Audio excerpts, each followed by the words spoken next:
The silk slid against my fingertips, a whisper of fabric that wasn't there. Or rather, should have been there. Laura stood at the edge of the bed, the soft glow of the bedside lamp casting long shadows across her back, and I saw it, the smooth, uninterrupted line of her hip, the curve of her backside, completely bare. No lace, no cotton, no familiar elastic band. Just skin. It wasn't a one-off. Not anymore. This was the third time this week. A chill, colder than any winter night, settled in my gut. It was a tiny thing, almost insignificant, but it screamed louder than any accusation. "Everything all right?" I asked, my voice tight. She spun around, a flash of surprise. Or was it guilt? Flickering across her face. Yeah, just warm. Thought I'd skip the extra layer tonight. Right, I said, forcing a casual tone. But the unease had taken root. It wasn't just the missing underwear. It was everything else, a collection of tiny, unsettling details that had been piling up like dust motes in a sunbeam. The way she'd started wearing that new crimson dress, the one that clung to her curves like a second skin, a dress that felt foreign, almost like she was trying to impress someone else. The sudden obsession with her hair, always perfectly styled, always smelling of that new, expensive perfume. A scent that lingered in the bedroom long after she'd left. And the phone. God, the phone. It was like a third limb, constantly buzzing, flashing with notifications. She'd snatch it up, her eyes darting to the screen, a flicker of something. Apprehension? Crossing her face before she'd quickly lock it and slip it into her purse. Work stuff, she'd say, her voice a little too bright, a little too quick. But work didn't text at 1 a.m., did it? I didn't confront her. Not yet. I knew that if I did, she'd just deny it, brush it off, make me feel like I was going crazy. So, I started to watch. I became a ghost in my own home, observing her every move, every glance, every whispered word. I installed a tracking app on her car, a silent, digital eye following her every journey. I kept a notebook, jotting down dates, times, and observations, each entry a tiny pinprick of suspicion. Tonight, we were having dinner at her favorite Italian place. She'd suggested it, a sudden burst of enthusiasm that felt forced. As we sat across from each other, the candlelight casting a warm, deceptive glow, I started to ask casual questions, probing, testing. "How was your day, honey?" I asked, watching her closely.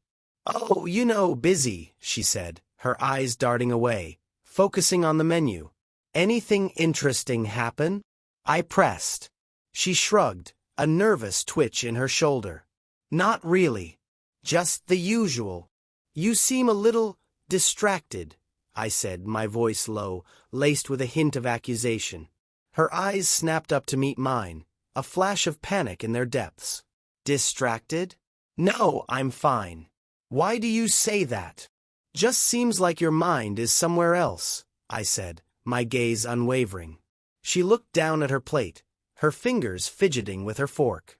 "I'm just tired, that's all."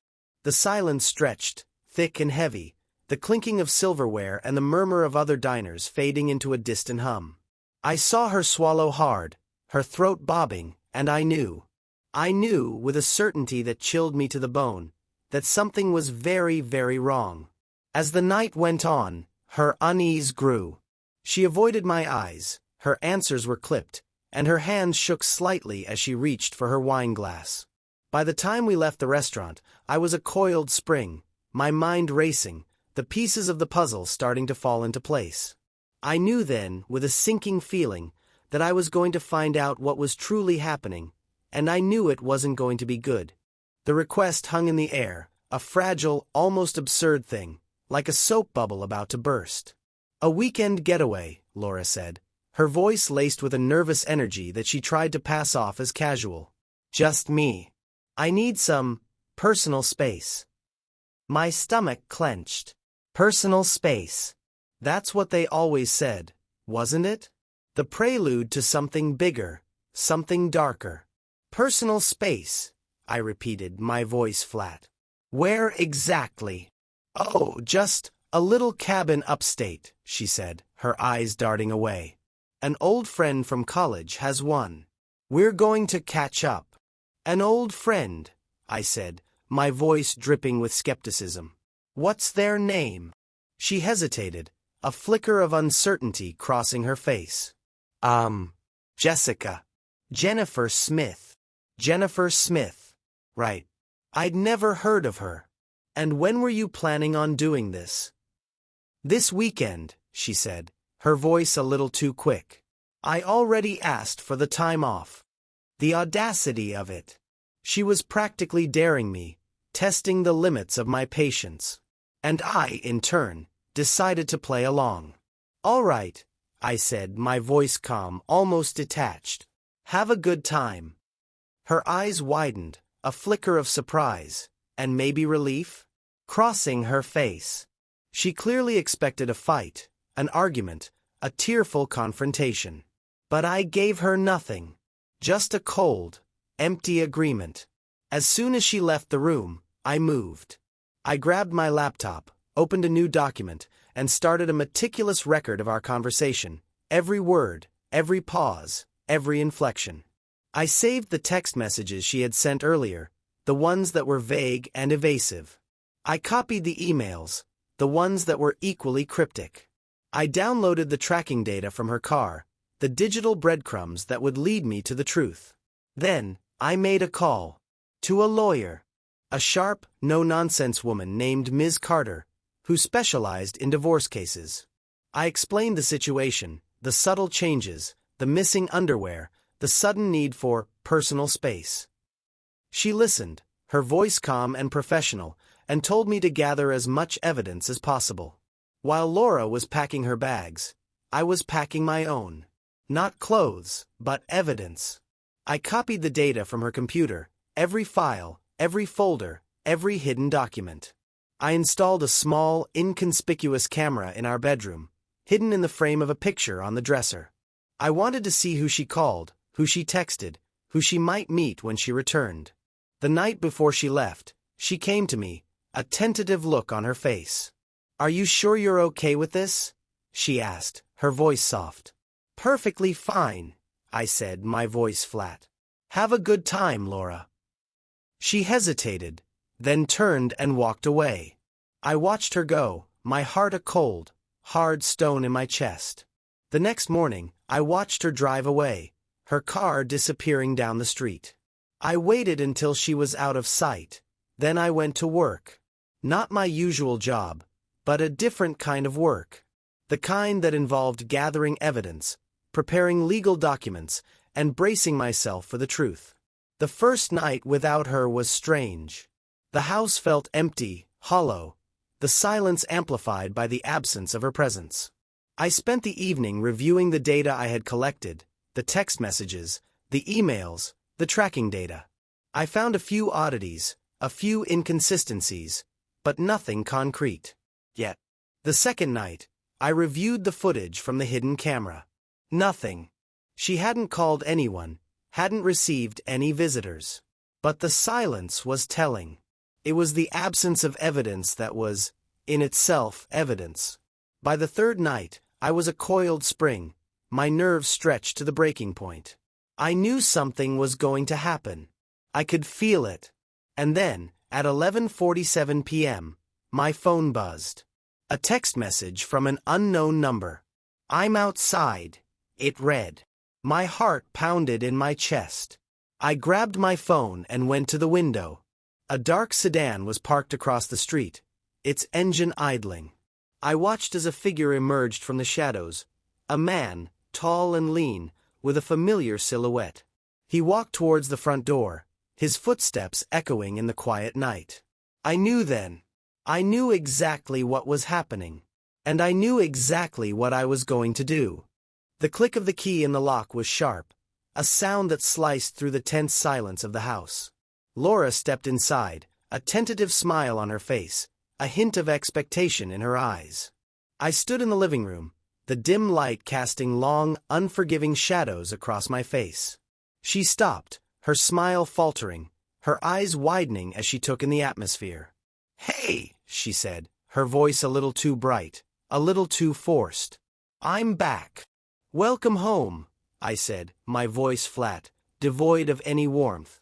She hesitated, then took a step closer, her eyes searching mine. "Is everything all right?"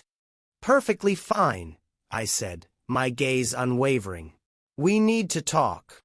I gestured towards the dining room table, where a thick folder lay open, its contents spilling out like a dark secret. She followed me, her footsteps slow and hesitant. As she sat down, her eyes fell on the folder, and her breath hitched.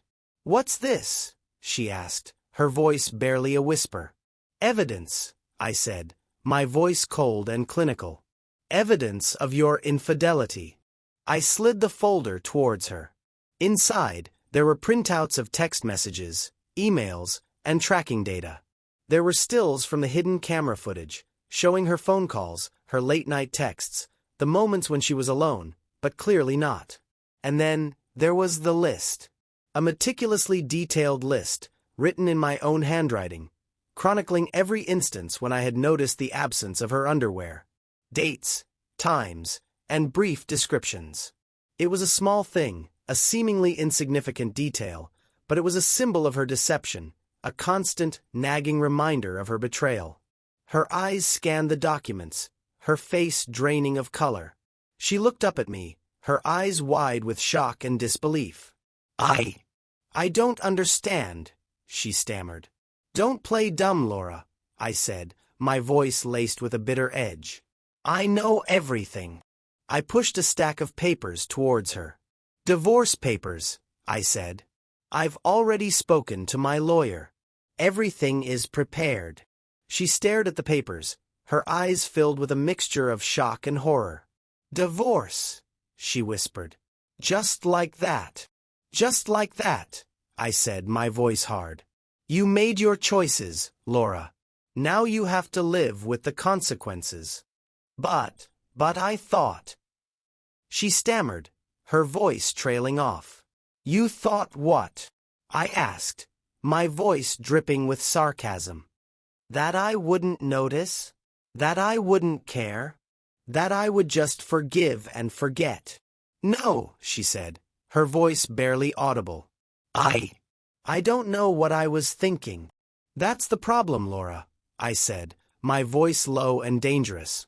"You weren't thinking. You were acting on impulse, driven by your own selfish desires." I stood up, my gaze fixed on her. "I've been suspecting you for weeks," I said, my voice cold and precise. "The changes in your routine, the new clothes, the constant checking of your phone. And then, there was the underwear. The absence of it. A small detail, but a glaring one. A symbol of your deception." Her face flushed crimson, a wave of shame washing over her. She looked down at the table, her hands trembling. "I'm sorry," she whispered, her voice choked with tears. "Sorry doesn't cut it, Laura," I said, my voice hard.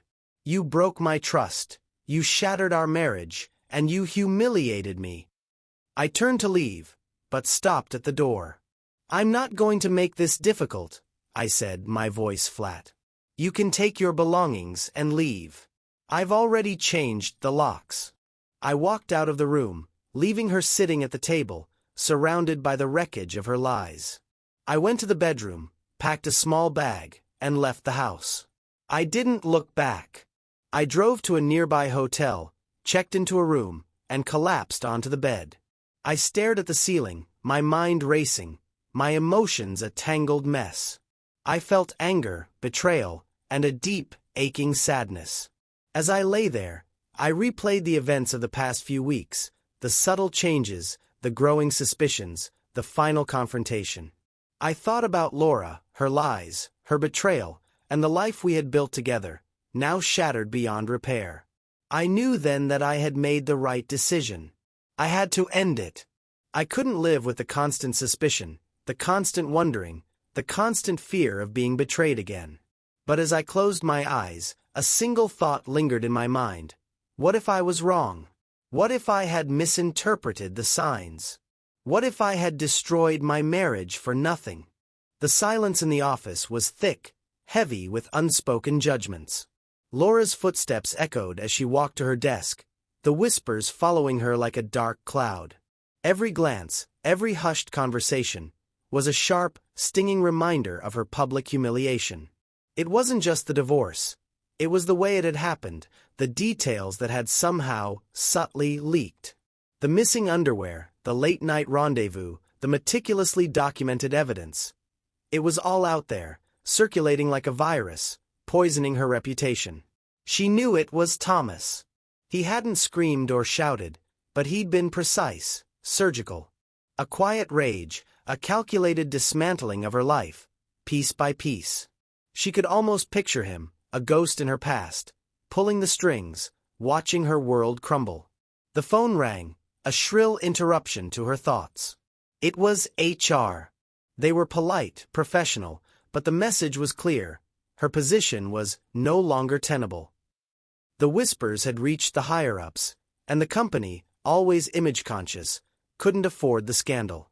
She packed her belongings, the contents of her desk feeling strangely light, insignificant. As she walked out of the building, she saw the pitying glances, the averted eyes. It was a walk of shame, a public execution of her reputation. Finding a new job was a nightmare. The internet was a minefield, her name popping up with every search, the details of her divorce splashed across gossip sites and online forums. Every interview was a veiled interrogation, a polite but pointed inquiry into her personal life. Meanwhile, I was building a new life. It wasn't easy. The nights were long, filled with the ghosts of what was, but I was determined to move forward. I threw myself into my work, finding a strange solace in the structured chaos of my job. I started attending therapy, a space where I could unpack the tangled mess of my emotions, the betrayal, the anger, the lingering sense of loss. And then, I met Amelia. She was different. Honest, direct, with a quiet strength that drew me in. We started slowly, coffee dates, long walks in the park, conversations that stretched late into the night. She listened without judgment, her eyes filled with understanding. She didn't try to fix me, but she offered a steady hand, a quiet presence that allowed me to heal. One evening, as we sat in a small cafe, Amelia reached across the table and took my hand. "You're a good man, Thomas," she said, her voice soft. "You deserve happiness." Her words were like a balm, a gentle reminder that I wasn't defined by my past. I kissed her then, a soft, tentative kiss that spoke of hope and new beginnings. Laura, meanwhile, was spiraling. She tried to contact me, phone calls, text messages, even showing up at my apartment. "We need to talk," she'd say, her voice desperate. "We can work this out." But I was done. I had nothing left to say. "It's over, Laura," I'd say, my voice flat. "I've moved on." One evening, I took Amelia to a charity gala, a public event, a statement. We walked in hand, our smiles genuine, our connection undeniable. I saw Laura across the room, her eyes fixed on us, a mixture of pain and regret etched on her face. She tried to approach us, but I turned away, my arm tightening around Amelia's waist. I wouldn't give her the satisfaction of a confrontation. I wouldn't give her the power to disrupt my new happiness. As the night wore on, I saw her slip away, her figure disappearing into the crowd. I felt a pang of something, not guilt, but a fleeting sense of sadness. But it was quickly overshadowed by the warmth of Amelia's hand in mine, the quiet joy of a new beginning. Weeks turned into months. My life with Amelia was a breath of fresh air. We built a life together, filled with laughter, shared dreams, and a deep, unwavering trust. I learned to let go of the anger, the bitterness, the lingering shadows of the past. One day, I received a letter. It was from Laura. It wasn't an apology, not really. It was more of a reflection, a recognition of her mistakes, a quiet acknowledgement of the pain she had caused. She didn't ask for forgiveness, didn't try to justify her actions. She simply said she understood. I read the letter, a strange sense of closure washing over me. I didn't respond. There was nothing left to say. I folded the letter and placed it in a drawer, a reminder of a chapter closed, a lesson learned. Life went on. I was happy. Truly happy. But sometimes, late at night, when the world was quiet, I would think about Laura, about what could have been. And I would wonder, just for a moment, if I had made the right choice. Or if I had destroyed something that could have been saved. And then I would think of Amelia, her smile, her touch, and I would know that I had found my peace. But a small nagging feeling deep down told me that this story was far from over. The years blurred, a montage of solitary mornings and quiet evenings. Laura's apartment, once a temporary refuge, had become her permanent address.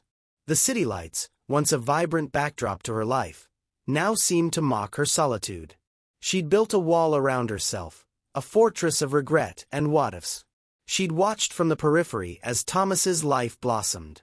Social media became a cruel window into his happiness. Smiling photos with Amelia, vacations, milestones, a life filled with warmth and connection. They had built a family, a strong, loving unit that radiated joy. One evening, she found herself at a charity gala, a last-minute invitation from a distant acquaintance. The room buzzed with energy, the clinking of glasses and the murmur of conversations filling the air. And then, she saw them. Thomas and Amelia stood across the room, their children laughing beside them. They were a picture of contentment, a portrait of a life well lived. Thomas's eyes, once filled with suspicion and hurt, now held a quiet strength, a gentle warmth. Amelia's smile was genuine, her hand resting lightly on Thomas's arm. They were a team, a partnership forged in trust and love. Laura watched them, her heart aching with a familiar pang of regret.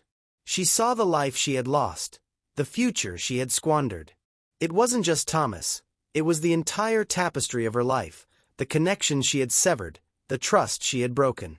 She understood then, with a clarity that stung, the magnitude of her betrayal. She slipped away, unnoticed, the noise of the gala fading into a distant hum. Back in her apartment, the silence was deafening. She sat at her kitchen table, a blank sheet of paper in front of her. Words began to flow, a torrent of unspoken thoughts and unexpressed emotions. She wrote to Thomas, not seeking forgiveness, but expressing her understanding. She wrote about the mistakes she had made, the pain she had caused, the realization that she had destroyed her own happiness. She wrote about the years of regret, the quiet solitude, the understanding that she had no one to blame but herself. She wrote about seeing him with his family, and how she understood, finally, how much she had lost. She wrote about watching him rebuild his life, and how she admired his strength. She wrote about how she was not looking for forgiveness, but just wanted him to know that she understood. She finished the letter, folded it, and placed it in an envelope. She addressed it to Thomas, then hesitated. She looked at the letter, her eyes filled with a mixture of sadness and acceptance. She knew that sending it wouldn't change anything. It wouldn't erase the past, it wouldn't undo her mistakes. She tore the letter into small pieces, the fragments falling into the trash like fallen leaves. She watched them settle, a silent testament to her unspoken regrets. Years passed. Laura continued her solitary life, a quiet observer of the world around her. She found a measure of peace in her solitude, a sense of acceptance in her past. She learned to live with her choices, to carry the weight of her regrets without letting them define her. One evening, she was walking through a park, a place she often went to find solace. She saw a familiar figure sitting on a bench, his back to her. It was Thomas. He was alone, his gaze fixed on the setting sun. She hesitated, then turned to leave. But something stopped her. She took a deep breath and walked towards him. She sat down on the bench beside him, the silence stretching between them. She didn't speak, didn't try to break the quiet. After a long moment, Thomas turned to her, his eyes filled with a quiet understanding. He didn't say anything, but his gaze spoke volumes. They sat in silence, watching the sun dip below the horizon, the sky painted in hues of orange and purple. The silence wasn't awkward, but peaceful. It was a shared moment of understanding, a quiet acknowledgement of the past, and a silent acceptance of the present. As the last rays of sunlight faded, Laura stood up. She looked at Thomas, a faint smile on her lips. She turned and walked away, her footsteps echoing in the quiet evening. She knew then that she had found her peace. Not in forgiveness, not in reconciliation, but in acceptance. She had learned to live with her choices, to carry her regrets with grace, and to find solace in the quiet solitude of her own life. And as she walked away, she knew that she would never forget the life she had lost, but she also knew that she had found a new way to live.